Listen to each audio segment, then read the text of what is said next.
এই যে এই সিনেমাকে নিয়ে শুরুতে যে এটা কথা বলেছিল যে এই সিনেমাটি কিছু এআই ইউজ করেছে, আমি বলবো হ্যাঁ আসলে এখানে এআই ইউজ হয়েছে। এখানে আমাকে উদিত যে পোস্টারটা দেখা যাচ্ছে এটা আসলে কিন্তু এখানে এআই, আমার যতটুকু ধারণা এটা এআই দিয়ে করা, এটা রিয়েল কোনো ইয়ে না, ইমেজ না, এটা এআই দিয়ে করা। সাধারণত ছোটখাটো এআই ইউজ করা যেতেই পারে।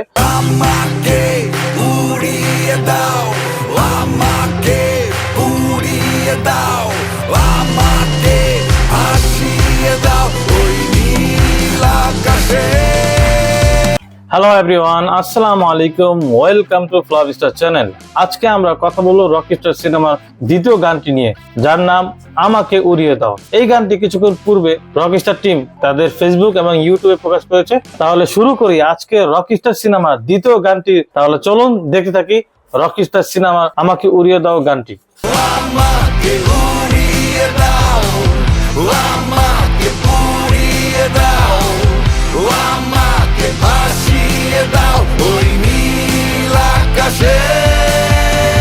আপনার যখন রকিস্টার সিনেমার প্রথম যে টিজারটা আসছে, টিজারে কিছু কাট করে যে প্রথম পার্ট থেকে শুরু করে যে অংশগুলো দেখা যায়, যেখানে সাকিব খানকে গানের স্ক্রিপ্ট লেখা থেকে শুরু করে গান গাওয়ার একটা প্রিপারেশন, প্রাথমিক যে স্টেপটা, এই আমাকে উড়িয়ে দাও সনটা কিন্তু সেখান থেকেই শুরু হয়। সাকিব খানের যে রিয়েকশন তা আসলে দেখার মতো ছিল। বলতে গেলে গানটা খুবই চমৎকার। আর একটা কথা না বললেই নয়, আমি শুরু থেকেই বলেছিলাম যে এই সিনেমাকে যদি ভালো কিছু করতে হয় তাহলে গান থেকে শুরু করতে হবে, গানগুলো ভালো হতে হবে। তার আগে যে প্রথম যে গানটা তারা মুক্তি দিয়েছিল প্রীতি, তার থেকে হাজার গুণে এই গানটা আমার কাছে ভালো লাগছে। আমার বিশ্বাস যারা ভিন্ন ভিন্ন ধরনের গান পছন্দ করেন তারা অবশ্যই এই গানটা পছন্দ করবেন, আমাকে উড়িয়ে দাও। তাহলে দেখি সামনে আরো কি হয়।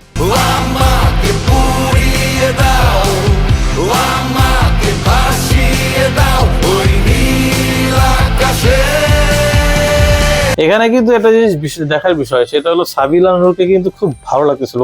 আমার জানা মতো সাবিলা নূরকে সচরাচর এত সুন্দর লাগে না। গানের একটা সিনে খুব সুন্দর লাগতেছে যে সাকিব খানকে যে মানসিক যে সাপোর্টটা দেওয়া, সেটা কিন্তু সাবিলা নূর দিচ্ছে। এখান থেকেই বোঝা যাচ্ছে যে তাদের ভিতরে একটা বন্ডিং তৈরি হয়। পরবর্তী সময় একটা হয়তো কিছু একটা ঘটে, যার কারণে মানে এমন পর্যায়ে সাকিব খান চলে যায়। তো দেখি সামনে আরো কি হয়।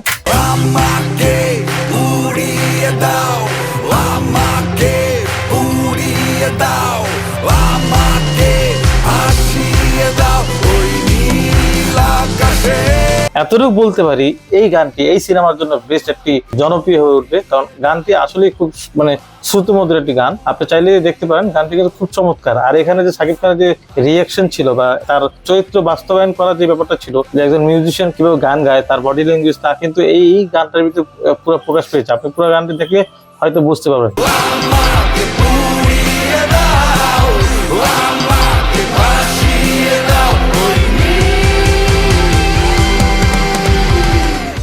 আরেকটা বিষয় হলো, এই যে এই সিনেমাকে নিয়ে শুরুতে যে এটা কথা বলেছিল যে এই সিনেমাটি কিছু এআই ইউজ করেছে, আমি বলবো হ্যাঁ আসলে এখানে এআই ইউজ হয়েছে। এখানে আমাকে উদিত যে পোস্টারটা দেখা যাচ্ছে এটা আসলে কিন্তু এখানে এআই, আমার যতটুকু ধারণা এটা এআই দিয়ে করা, এটা রিয়েল কোনো ইয়ে না, ইমেজ না, এটা এআই দিয়ে করা।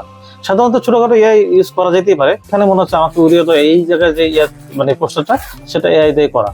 আরেকটি মজার বিষয় হলো, এই সিনেমার যে প্রথম টিজারে অনেকে সিনেমার গানের যে সেটটা ছিল, মানে স্টুডিয়ামের যে সেটটা ছিল, ওইটা নিয়ে অনেকে সমালোচনা করেছিল যে এটা এআই হতে পারে। বাট এই সিনেমার এই গানের রিলিজ করার পরে এতটুকু আমি নিশ্চয়তা দিয়ে বলতে পারি যে এটা কোনো এআই ছিল না, এটা রিয়েলিস্টিক একটা স্টুডিয়াম ছিল, যেখানে রিয়েল ফ্যান, রিয়েল মানুষ, রিয়েল মানে দর্শক ছিল। এখানে কোনো এআই ইউজ করা হয়নি। মূলত গানটি এখানে 4 মিনিট 41 সেকেন্ডের গান, কিন্তু 4 মিনিট 41 সেকেন্ডে এক মুহূর্তের জন্য মনে হবে না যে গানটি আপনি পজ করবেন বা গানটি কেটে বের হয়ে যাবেন। গানটি আসলে খুব চমৎকার ছিল, স্মৃতিমধুর ছিল।